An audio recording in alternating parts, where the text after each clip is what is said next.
బ్లౌజ్కి లైనింగ్ వేసినా లైనింగ్ వేయకపోయినా నెక్ని ఫినిషింగ్ ఎలా చేయాలో ఈ వీడియోలో చూద్దాం. Hello everyone, welcome to Vastranjali creations. ఇక్కడ నేను బ్లౌజ్ స్టిచ్చింగ్ కంప్లీట్ అయ్యాక నెక్ ఫినిషింగ్ కోసం క్రాస్ పట్టీని కట్ చేసుకున్నాను.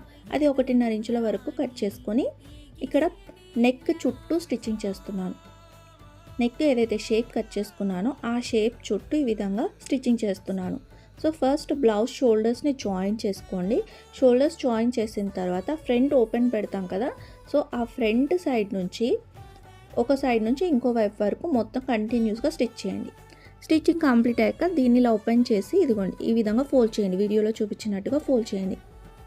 సో పట్టీని మనం ఫోల్డింగ్ చేసినప్పుడు దాని లోపల మార్జిన్ అనేది ఉండాలి. మనం స్టిచ్చింగ్ మార్జిన్ పెట్టాం కదా, ఆ మార్జిన్ అనేది ఆ పట్టీ లోపల ఉండాలి.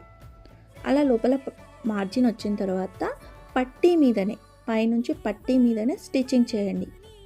మెయిన్ ఫ్యాబ్రిక్ మీద స్టిచ్ రాకూడదు, ఓన్లీ మనం ఫోల్డ్ చేసిన పట్టీ మీదనే స్టిచ్చింగ్ అనేది రావాలి. ఇలా కంటిన్యూస్గా ఫోల్డ్ చేసి స్టిచ్చింగ్ చేసుకోండి. ఎడ్జెస్లో ఫ్యాబ్రిక్ని లోపలికి ఫోల్డ్ చేసి ఈ విధంగా కంప్లీట్ చేసి క్లోజ్ చేయండి. ఇలా పట్టీ అంతా కూడా మనం స్టిచ్చింగ్ చేసేసుకున్న తర్వాత దీన్ని ఇదిగోండి వెనక వైపుకు తిప్పేసుకొని ఆ వెనకాల మనం ఫోల్డ్ చేసాం కదా, ఆ ఫోల్డ్ చేసినప్పుడు పట్టీ యొక్క ఎక్సెస్ ఫ్యాబ్రిక్ బయటికి కనిపిస్తుంది. సో ఆ ఫ్యాబ్రిక్ని అంతా కూడా కట్ చేసేసుకోవాలి. పట్టీ యొక్క ఫ్యాబ్రిక్ని మాత్రమే కట్ చేసుకోండి జాగ్రత్తగా, లేదంటే బ్లౌజ్ పీస్ కూడా కట్ అవుతుంది. సో అలా కట్ అవ్వకుండా ఇలా నీట్గా జాగ్రత్తగా కట్ చేసుకొని ఇలా కంప్లీట్ అయిన పట్టీని లోపలికి ఫోల్డ్ చేయండి.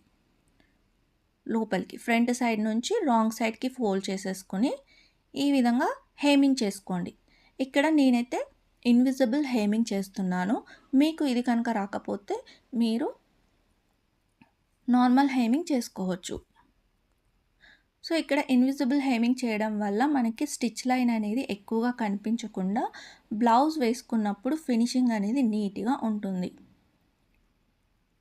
లేదు మాకు హేమింగ్ వద్దు డైరెక్ట్గా అంటే మీరు మిషన్ పైన డైరెక్ట్ టాప్ స్టిచ్ కూడా చేసుకోవచ్చు. బట్ మిషన్ స్టిచ్ కన్నా కొన్ని బ్లౌజెస్కి ఇలాంటి హేమింగ్సే ప్రిఫర్ చేస్తే కస్టమర్కి బ్లౌజ్ ఫినిషింగ్ అనేది చాలా నీట్గా కనిపిస్తుంది. మీరు ఎలా స్టిచ్ చేయగలరు ఏంటి అనేది కస్టమర్కి మీరు సర్వీస్ని ఎక్స్ప్లెయిన్ చేసిన తర్వాత వాళ్ళ రిక్వైర్మెంట్ని బట్టి మీరు స్టిచ్చింగ్ చేయండి.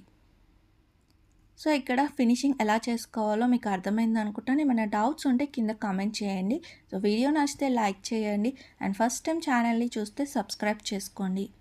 ఇంకా మనకి ఛానల్లో లోడింగ్ మెథడ్లో కూడా ఎలా స్టిచ్ చేయాలో ఉంది, చెక్ చేయండి. Thank you for watching.